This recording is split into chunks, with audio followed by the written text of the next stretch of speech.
Alrighty guys, we are back for chapter 3 of Night Prince Twice Tempted. Let's get right to it. The tension between you and Vlad has finally reached its boiling point. Namely the fact that Vlad has been unwilling or perhaps unable to say he truly loves you.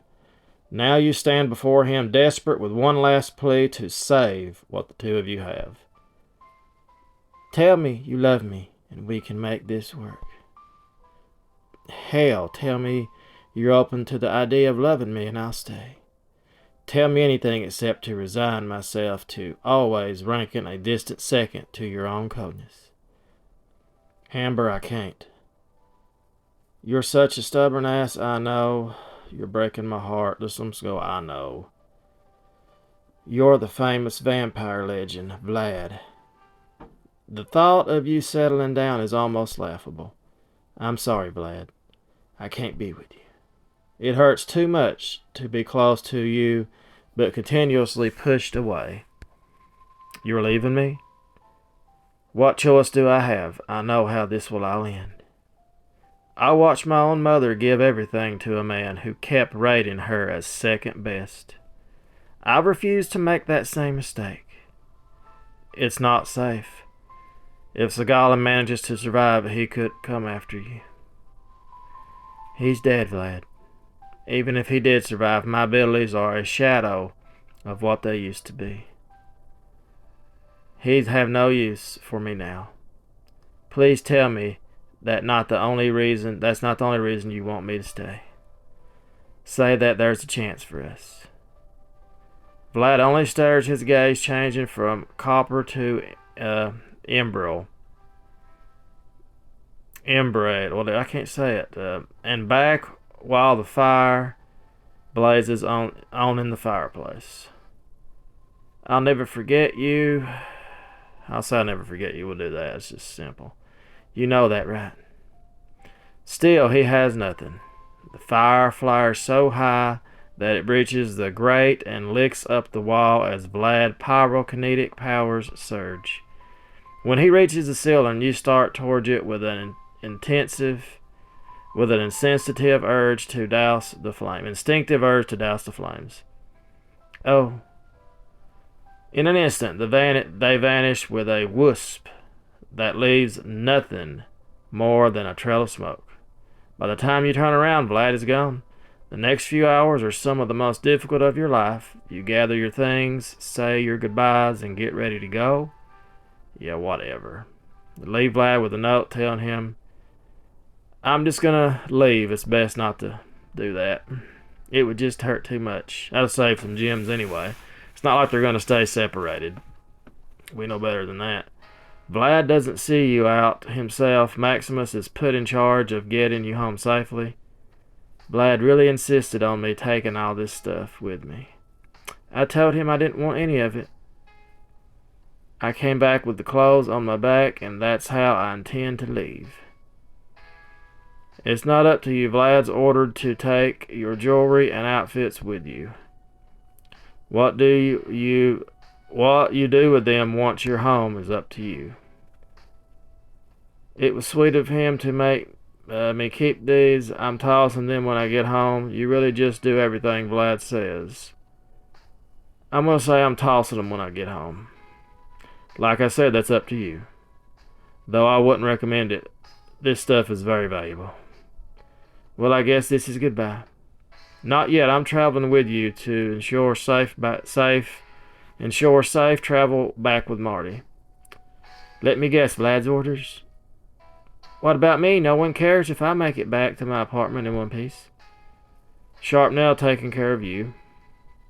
Sharpnel steps forward as if on cue. We didn't think Marty would want to see me again. After you tortured him, probably not. You cast one last look around, hating the part of yourself that hopes Vlad will show up at the last minute. Vlad never's been the type for dramatic declarations of love. All right, little sister, let's get both of us home. I'm sure this is going to turn out a trailer park. Really? 18 hours later, you and Maximus arrive, and Gibsonton, Florida, at the RV park. The circus is at. Okay, we're at the circus. Why do I smell elephant manure? That's Betsy. She should be around here somewhere. Your eyes fall on Marty's trailer, and that's my stop. You bang on the exterior of the trailer. Marty, open up, it's me. The door opens so fast it bashes into you. Amber! In a second, Marty's hugging you before being shocked by the electrical currents embedded in your skin. Sorry about that shock. Oh, no, it's my fault for not bracing myself.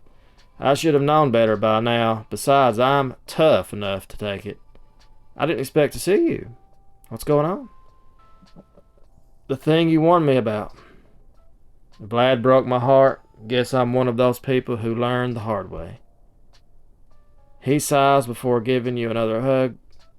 No one died of a broken heart yet, so you'll survive. Yeah, they have Star Wars, they did. Now come inside. You look like you're going to collapse. He scolds, looking past you. What's he doing here? How do you think she got here? Now help me with this luggage. Hey, Marty, who's that at the door? Marty, isn't she a little young for you? What's going on? Grabbing a bite before what's going on will do that. We're just trying to figure out what kind of maneuver we could use to really wow the audience. Can't let things get stale, you know. We work together. She gives you a warm smile, holding out her hand. I'm the new Amazing Alex. Amazing Alex, the stage name of Marty's gymnastic partner. The name you used to perform under and one that you hope to start working under again. Marty, you replaced me? It's not like that at all. What is it like? She needed help, Amber, and where you were gone. Look, maybe it would be nicer if you came inside. We can talk and I'll explain everything. I can drive you a few states over to where your sister is if there's a problem. That's okay, we'll figure this out. If you say so. I'll probably hang around for a few days just to make sure you've settled in okay. Once everything seems fine, I'll head back to Vlad. Great, but mind giving us a minute alone? He looks around the RV park for a moment. I'm sure I'll find something to entertain myself. See you later, Amber. He leaves with a smile, and soon Marty gesturing you inside his RV. So here we go. The truth. It's as cramped and cozy as you remember it. You take a seat across from him. I'll go grab you guys something to drink. The message under what Dawn is saying is clear. She's leaving to give you and Marty some time to talk in private. You smile at her as she leaves, waiting until she's gone before you speak.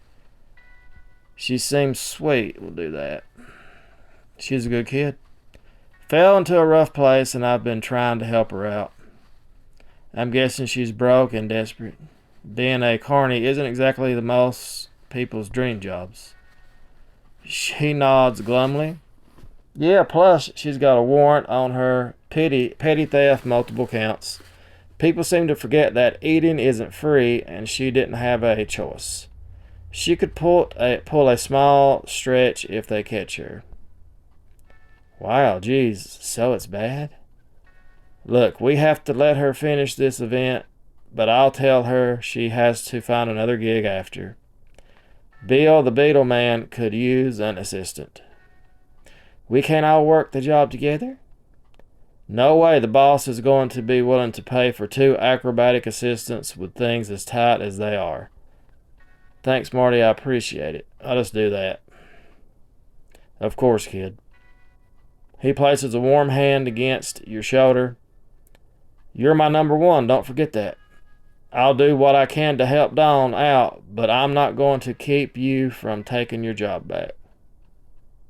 In the meantime, I have some jewelry I can sell that'll keep me flush for a year or so. Guess it's a good thing Vlad insisted I leave with everything after all. You'll stay here until we've got you back on your feet. I'll be okay. Don't argue. You may not be my daughter, but you know I love you just like one. So shut up and let's get you a place to sleep. I love you too, Marty. Marty and Dawn are more than accommodating in making space for you in the trailer over the next few days. It isn't long before you're seated in the audience of one of Dawn's shows with Marty. She's pretty good. Maybe lacking the training I've had, but her sense of showmanship makes more than makes up for it. You're seated in the back of the way, out of the way, so not to draw attention away from the main show. After all, it's not entirely unlikely someone might recognize you from your past performances. Ta-da! The show comes to an end as Dawn lands on Marty's shoulders, and the two bow. Not bad at all. The act rounds out the finale of the show as soon as the crowds are packing up and leaving. As they do, something pulls at you. It's not clear what it is at first, but something undeniable is here. Something dangerous.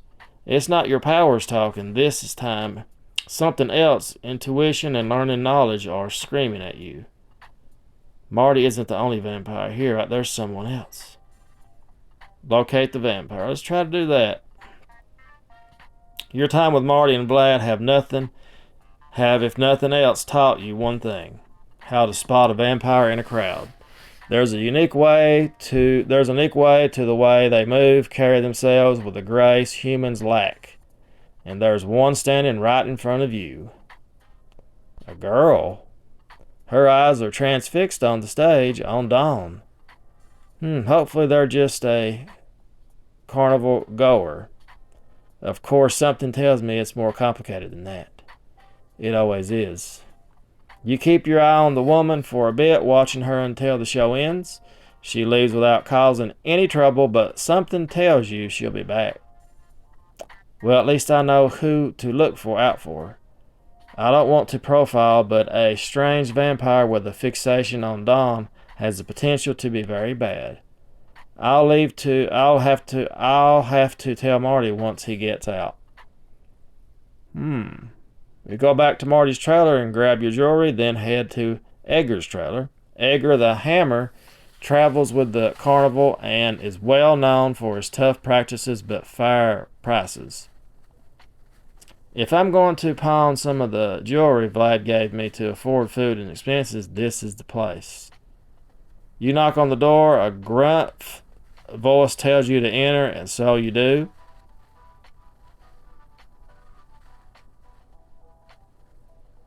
Oh, Alex. One of them. He waves his dinette table and you sit. He waves to his dinette table and you sit the opposite of him, beginning to empty out the jewelry Vlad gave you. His eyebrows raise at your bounty. Quite a haul you've got there. Where'd you get all this? Inheritance. We'll do that. Oh, well, I'm sorry for your loss. Don't be, it was a distant relative. Well, they must have been loaded, whoever they were. As he counts out the pieces of jewelry, you inwardly will yourself to be unemotional. It doesn't work. Each piece has a memory that tears at your heart. Oh, look at this. Vlad's fingers felt so warm when he slid this diamond cuff onto my wrist. Earrings. He said these absolutely stunning earrings match my soul. A necklace. His lips kissed my throat as he fastened this necklace around it. You stop as you see the next item in the bag. Vlad's ancient silver ring and embezzled with a dragon emblem. Look at that. His family ring, not the replica he offered me either. This is his own ring. What the hell is he doing here? It's enormously important to Vlad. What the hell is it doing here? It's enormously important to Vlad. Why is he trying to tell me something by leaving it with me? What have you got there? It's a ring. Looks like an important one. Planning on selling it? I can give you a decent price. I'm going to hold on to it. Sorry, this one's safe from sale. Trying the old tactic of pretending I can't have it to whet my appetite, huh? Well, that one's not going to work on me. I've seen all the tricks in the book. No, actually, I can't sell this one. I'm sorry. I'll pay you double. It has a lot of sentimental value. Who knows why Vlad gave me this ring, but it feels too important to just sell. I feel like there's something I'm missing. And until I figure it out, I'm holding on to it. Edgar carries on, not even seemingly to notice your inner struggle. I should have sold it. The rest of this stuff is in great condition. No flaws in the stones, excellent workmanship and design, highest grade of gold and platinum. Honestly, these are great. Great enough to warrant a good price? Oh yeah, I can set you up big time, in fact. Whatever he's about to say, it's cut off as Dawn enters the RV. Hey Amber, sorry to interrupt, but I know you said you were planning to come here after the show. Is everything okay? Yeah, it's fine. Marty just went back to the trailer to nap, but I still need someone to practice with. Oh. Yeah, I'm serious about this gymnastics stuff, but she looks down for just a moment. I've watched some of the old tapes of you, and I know I'm nothing compared to you. Since Marty decided to take a snooze, I don't have anyone to help me get the routine down. There's this one that you make look easy that just seems impossible. Hey, no problem. I can help run you through the maneuvers later. That would be great. Thank you so much. She reaches out a hand in a gesture of gratitude, and it lightly brushes your arm. Sparks fly from your hand to hers, but before you can stop it, a vision begins to play out. Uh-oh. One of only a few seconds into the vision, the entire RV is all in flames, bursts, explosions, flames, and fire everywhere. Uh-oh. You snap out of the vision. That's not enough time to get everyone out, not enough to stand from the table and run outside, but there's enough time to save Dawn, to kick her out of the door before the explosions of fire kills her. Fire which, thanks to Vlad's roar, you're still immune to, but which she very much isn't. I'm gonna let her go. I can't do it, there's no time. Dawn is as good as dead. The whole trailer shudders and the windows shatter. You don't even have time to scream before a wall of fire swallows you. Boom. No. And there we have it, people. I can't spend gems on everything. I want to keep, I got 1,000, but I want to keep as many as I can. But there it is, people. That's the end of chapter 3. I don't think Dawn's dead, but we'll see. I don't know. But anyway, I should have let that, I forgot. Well, I should have skipped the one before. But anyway, guys, as always, thanks so much for watching. Give this video a thumbs up. It's getting good already. So as always, guys, thanks for watching. We'll see you tomorrow. Toodles!